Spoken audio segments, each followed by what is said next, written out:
X minus 1.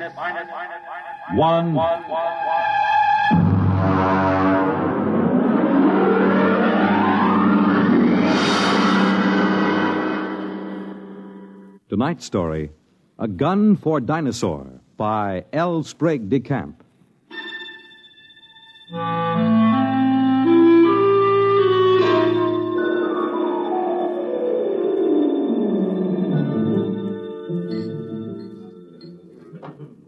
Just whiskey, please. No soda. Ice, Mr. Rivers? Good heavens, no. I have been in America for some time, but not that long. Well, to a fine dinosaur head. Well, now, just a moment, Mr. Seligman. I won't take you hunting late Mesozoic dinosaur. Why not? How much do you weigh? About 9 stone? 130 pounds. Yeah, I thought so. It's not heavy enough. But your advertisement. You said safaris arranged to any time period. Well, I'll take you to any period in the Cenozoic. I'll get you a shot at any entelodont or even mammoth or mastodon. They have fine heads. But I'll jolly well not take you to the Jurassic or the Cretaceous. You're just too small. But what's my weight got to do with it? Now, look here, old boy. What did you think you were going to shoot those dinosaurs with? Well, Well, look over here in this case. That's my own gun, a Continental 600. That shoots a pair of Nitro Express cartridges the size of bananas. It's designed for knocking down elephant, not just wounding them, but knocking them base over apex. Well, now, I've handled guns. No. Look, I've been guiding hunting parties for over 20 years. But I've never known a man your size who could handle the 6-0. It knocks him over. Well, people have killed elephant with lighter guns, even a 375. Ah, yes, but consider an elephant weighs, well, let's say from 4 to 6 ton. You're planning to shoot reptiles weighing 2 to 3 times as much as an elephant. Now, I tell you, Mr. Seligman, I won't take anybody hunting dinosaur who can't handle a 6-0. Look, let's pour another drink and I'll tell you why. You see, I went into the partnership with the Raja about 5 years ago. I call him that because he's the hereditary monarch of Jaipur. It means nothing, of course. We both wanted to do a bit of hunting again. And Africa's all played out. It's too civilized now. So when we heard of Professor Prohaska's time machine at Washington University, we caught the next plane to St. Louis. The foundation administering the machine had worked out an arrangement splitting the time between scientific parties and hunters who wanted to try their luck at prehistoric game. Hunters paid through the nose, of course, to support the project. Well, it was about our 5th safari that Courtney James showed up. He's what you chaps call a playboy. He's a big bloke, handsome in a way, florid, beginning to turn to fat. He was on his 4th wife. And when he showed up at the office with a blonde, I assumed that this was the 4th Mrs. James. But he left her in the outer office and corrected my assumption. Bunny? Oh, no, she's not my wife. My wife is in Mexico, I think, getting a divorce. But Bunny here would like to go along. I'm sorry. We don't take ladies. Not to the late Mesozoic. If she wants to go, she'll go. She skis and flies my airplane, so why shouldn't There are enough risks at 85 million BC without adding to them. I'm sorry, but it's against the firm's policy. Now, look here. I'm paying you a lot of money. I'm entitled... You can't hire me to do anything against my best judgment.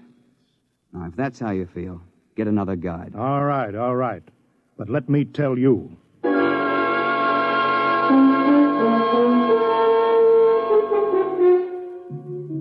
Oh, it ended with my telling him to get out of the office or I'd throw him out. And I was thinking sadly of all that lovely money that James would have paid me. When in came another Said, an August Holtzing, a slim, bald chap with glasses. Mr. Rivers, I don't want you to think I'm here under false pretenses. I'm really not much of an outdoorsman, and I'll probably be scared to death when I see a real dinosaur. Well, most of us are frightened at first, but it doesn't do to speak of it. Well, you see, I've always run a grocery store till my uncle died, and, I've got a great deal of money now. Uh-huh. And I'm building a new house. I'm engaged, getting married, and, I'm determined to hang a dinosaur head over my fireplace or die in the attempt. A ceratopsian, I think. That's the one with the big horned head and the frill over the neck, isn't it? Well, you want to think twice about that, you know. If you put a 7-foot Triceratops head into a small living room, there's apt to be no room left for anything else. I know it's ridiculous, but I'm determined to do something big for once. Since there's no more real big game hunting, I'm going to shoot a dinosaur and hang his head over my mantel. I'll never be happy otherwise.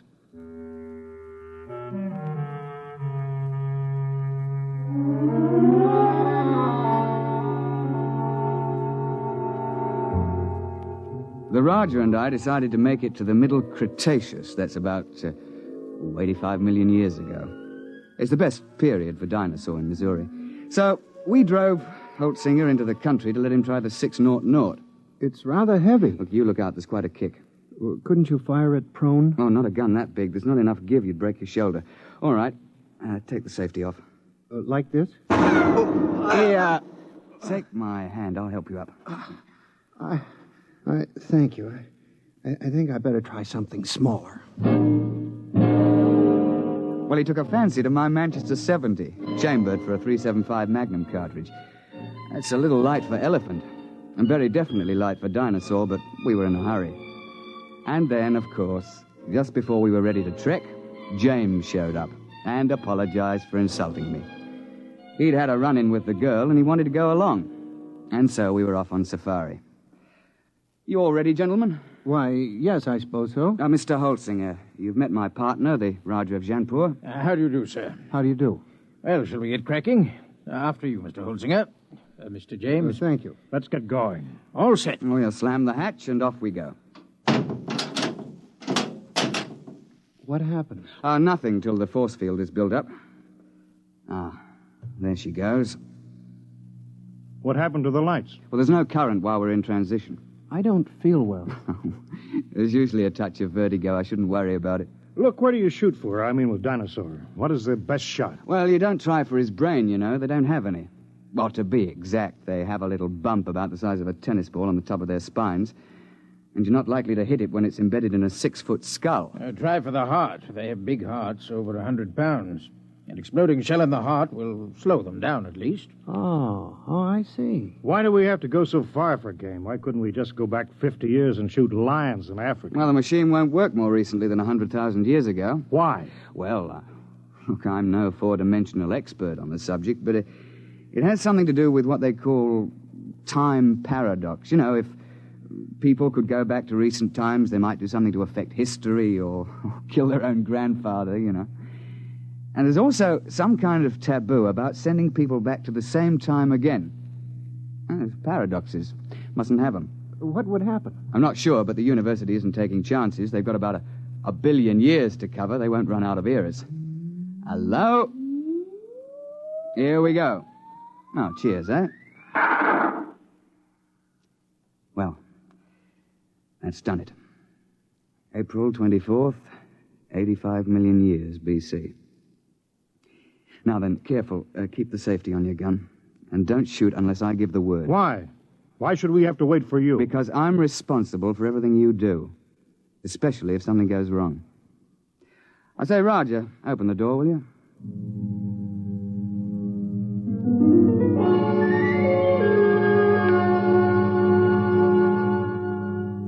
In this period, the time chamber materializes on top of a rocky rise. At the west, you see the arm of the Kansas Sea that reaches across Missouri, and the big swamp where the sauropods live. To the east, the land slopes up to a plateau. It's good for ceratopsians.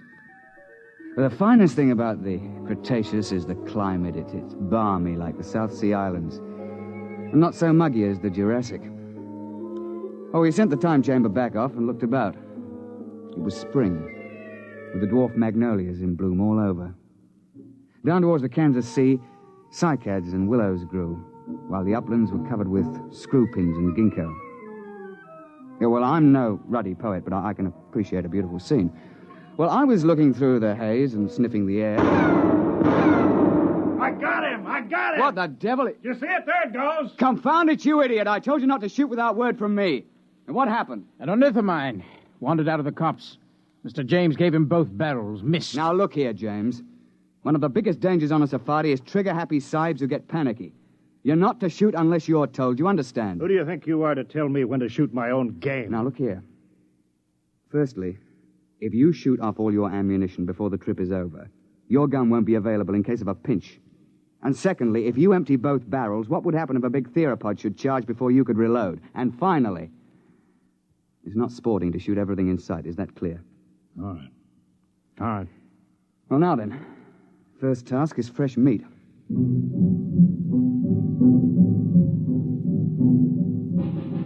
As I told you, Holtzinger wanted a ceratopsian head. James insisted on a tyrannosaur. Then everybody would think that he'd shot the most dangerous game. Well, the fact is that tyrannosaur's overrated. But everybody's read about the tyrant lizard, and, well, he does have the biggest head of the theropods. Oh, and he'll snap you up if he gets the chance, no fear. Oh, we started off searching for meat. The Raja and I put the Sahibs in front. We tell them it's so that they'll get the first shot, which is true, but another reason is that they're always tripping and falling with their guns cocked, and if the guide were in front, he'd get shot.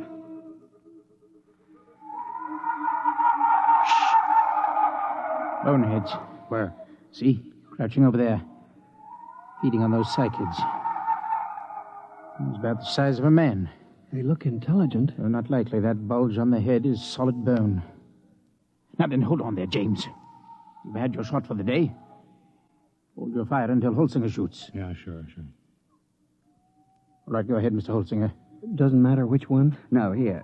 Try that one by the rock. There's a good clear shot. Well, take your safety off. Oh. Go ahead now. Well? Shh. Nuts. I've had enough of this. James, don't... I got him clean right through the heart. First shot. How's that? I thought you were going to give Holsinger the first crack. It's his turn. Well, I waited. Took so long I thought he'd gotten buck fever. Very well. But if this sort of thing happens once more, we leave you at camp the next time we go out. The next couple of days, we trekked around the neighborhood and then headed over to the sauropod swamp, over to the west. We were staked out along the edge of the lake, watching a big beggar out in the swamp waving his head about. And they're the big ones. They look something like the brontosaur. Can't we shoot him? I wouldn't. Why not? Well, there's no point to it, and it's not sporting. Like, if you kill one in the water, he sinks and can't be recovered. And if you kill one on land, well, the only trophy is that little head on the top of that long neck. You can't bring that whole beast back because he weighs 30 tons or more. That museum in New York got one. Oh, yes.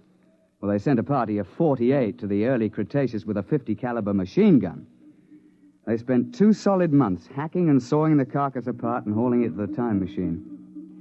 I know the chap on the project, and he still has nightmares in which he smells decomposed dinosaur. And they also had to kill a dozen big sauropods who came in for the party. And then they had them lying around, too. They lost 3 men. Reggie, Duckbill. Where? Where are they? Up there at the shoreline. Now, keep your voices down. You see?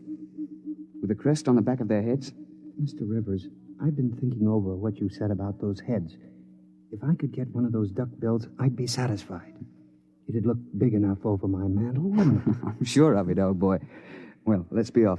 Roger, you wait here with Mr. James. Shouldn't take us long.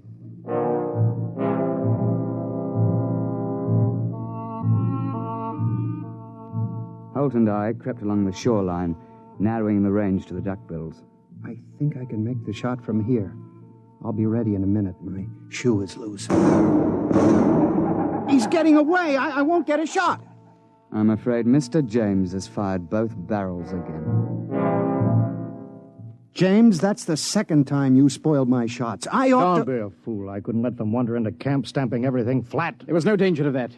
You can see that the water is deep offshore. It's just that our trigger-happy Mr. James can't see any animal without shooting. And if it did get close, all you have to do is to throw a stick of firewood at it. They're perfectly harmless. But how was I to know? I believe I mentioned it. Well, what are we on this miserable trip for, except to shoot things? There are certain rules, you know. You call yourselves hunters. I'm the only one who was hitting anything. Now, just a moment, old man. You're behaving like a confounded skite with more money than brains. I should never have brought you along. Well, that's how you feel. Give me some food and I'll go back to the base by myself. Now, don't be a bigger ass than you can help. That's quite impossible. All right, I'll go alone. I wouldn't want to pollute your air with my presence. Well, that's an attractive thought, Reggie, but we can't let him go. He'll get lost or starve. All right, I'll go after him.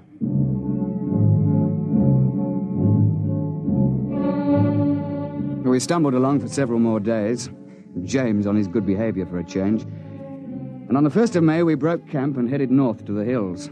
That was hot and sticky. And we were soon panting and sweating like horses when I picked up the smell of carrion and heard the thrumming of the flies. We found a huge ceratopsian lying dead in a little hollow on the edge of the copse. He must have weighed 6 or 8 tons alive.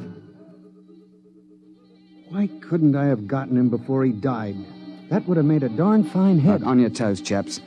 The sauropod that's been at this carcass is probably nearby. How do you know? You see how the hide's been ripped off and the bones are scattered? Sauropods will hang around a carcass like this for weeks, gorging and then sleeping their meals off for days at a time. What do we do?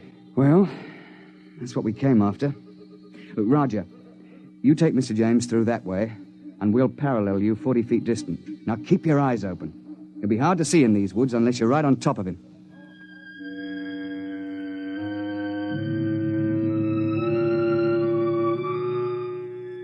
We pushed through the edge of the copse, looking for the huge flesh-eater who'd been at the carcass.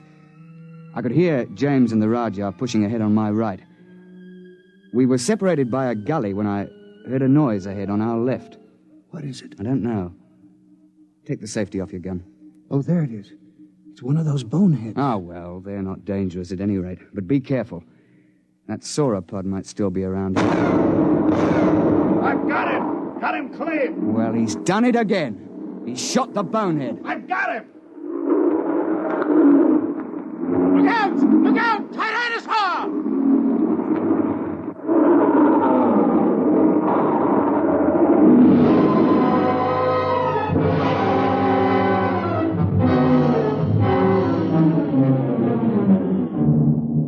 The Tyrannosaur heaved his head out of the shrubbery just in front of us.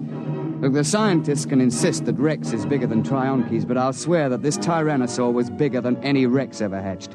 It must have stood 20 feet high and been 50 feet long. I could see its big, bright eye and 6-inch teeth. He'd been sleeping off his last meal, and James fired off both barrels over his head at the bonehead and woke the Tyrannosaur up. Get back! Get back, you fool! His gun's empty and Roger can't get a shot. Found it, there goes the beast in behind those ferns. Holtzinger! Holtzinger! Come back, your gun's too light for that beggar! James came bolting back in a panic and blundered into the Rajah, sending both of them sprawling under the ferns. The Tyrannosaur came after them to snap them up. Holtzinger began to blaze away. He got off 3 shots through the beast's body with that little light gun. The Tyrannosaur whirled around to see what was stinging it. The jaws came open, and the head swung around and down again. Holtzinger got off 1 more shot and tried to leap to one side. The Tyrannosaur continued its lunge and caught him in its jaws as he fell. Reggie! Stand clear! Heart's the only chance. It's no use, there he goes. Try a long shot. Ah, no, I missed him clean. Poor Holtzinger. Well, that's the end. You stopped screaming. Did you notice? Oh, yes. Well, I expect we'd best track the beast. He might be dying. We should try to recover Holtzinger's remains. Yes, there's nothing else to do. No, nothing. It's a bad show all round.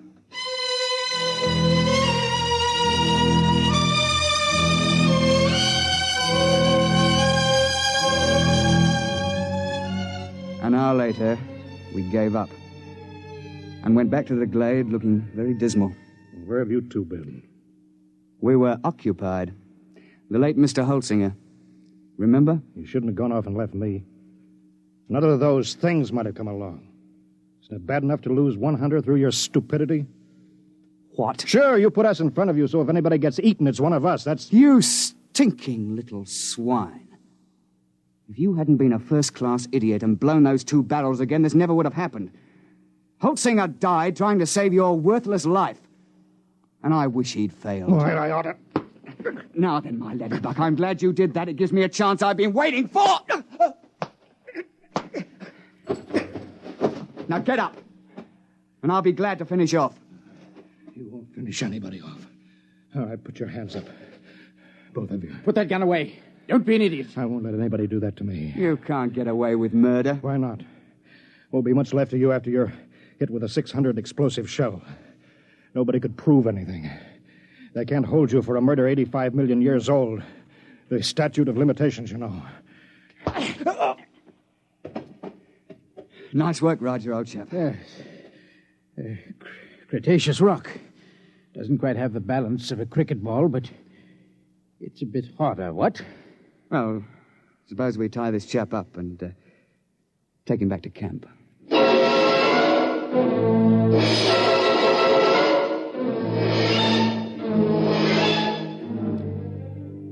When the time transition chamber finally arrived, we fell over one another getting into it.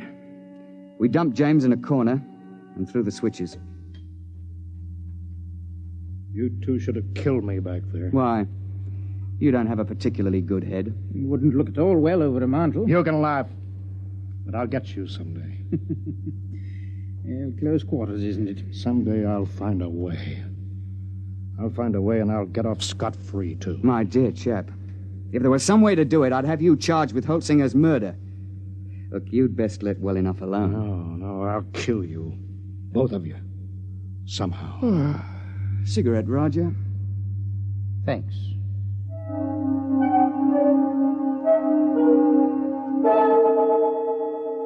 When we came out in the present, we handed him his empty gun, and off he went. We paid everybody off, found that we were broke. But quite luckily, a steel manufacturer turned up who wanted a mastodon head for his den. While we were standing in the laboratory at the university waiting for the time chamber, the technician, he's a bookish chap, a theoretical temporal physicist, was watching his dials and scopes. Oh, by the way, Mr. Rivers, you just missed him. Missed who? That last client of yours, Mr. James. Well, that's good luck. What was he doing here? Oh, he told me quite a tale. Said he'd lost his wallet back there. Said it contained some very valuable papers. It must have been valuable. Paid the university fee of $5,000 for the use of the chamber. He's on his way back there now. Back where? Well, he told me to send him back a few minutes before you arrived the last time. Then he could see himself drop the wallet. He's going to stand there and watch himself come out? Yeah, but, doesn't that create what you chaps call a paradox? What happens when a man tries to occupy the same time twice? No, we don't know. It's never been tried before. Well, we tried to warn him, but he insisted. Yes, I know. He's a headstrong chap. Still, you wouldn't think he'd chance it just for the sake of a wallet. Was he armed? Yes. He had a 375 Express. 375? Well, that's odd. He knows it's too light for Dinosaur. Yes, but not too light for a man. I say, Roger, you don't think Mr. James is lurking behind a bush back there until we show up again? And planning to pot us as we step out? That's impossible. We already did step out of the chamber and nothing happened. Yeah, but that was before Mr. James was waiting with an express rifle cocked. Hey, Doctor? What, you mean he's planning to murder the two of you? Oh, I wouldn't be a bit surprised. I don't suppose there's anything you could do to stop the process now. No, it's too late. The chamber's in transition now. Look, hadn't you better get out of here before he kills you? Well, there's no point in running. If Mr. James's theory is right, we've both been dead for 85 million years. We might as well wait and see what happens. Transition point coming up. Well, it's been quite a world up to this point. Hey, Roger? Yes, quite. Here it goes.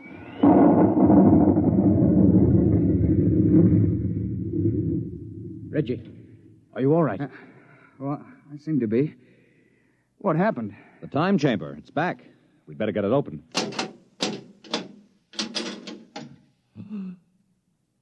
Good Lord, look at that.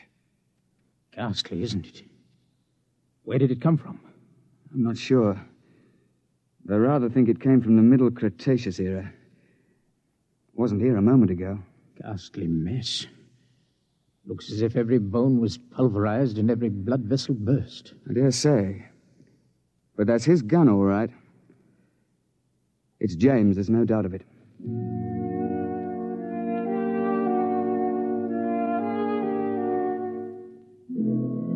So, that's the story, Mr. Seligman. Of course, I don't understand the mathematics, but the idea's rather easy to grasp. Nobody had shot us when we first emerged on the 24th of April, 85 million BC. And so, of course, that couldn't be changed. The instant James started to do anything that would make a paradox, the space-time forces snapped him forward and ripped him to bits. Well, they know a good deal about that now, and there's a safety margin of 500 years between each trip. You can't have paradoxes, you know. It just isn't done. And you see, I'm a lot more careful now. I shouldn't have taken James when I knew what a spoiled, unstable sort he was. Or Holtzinger either. When I saw that he was too small to shoot a dinosaur gun. With a heavier gun, he'd probably have knocked the Tyrannosaur down and saved his own life. So, Mr. Seligman, that's why I won't take you to that period to hunt. I'm sorry, but you're just too light. You're not big enough to handle a gun for dinosaur.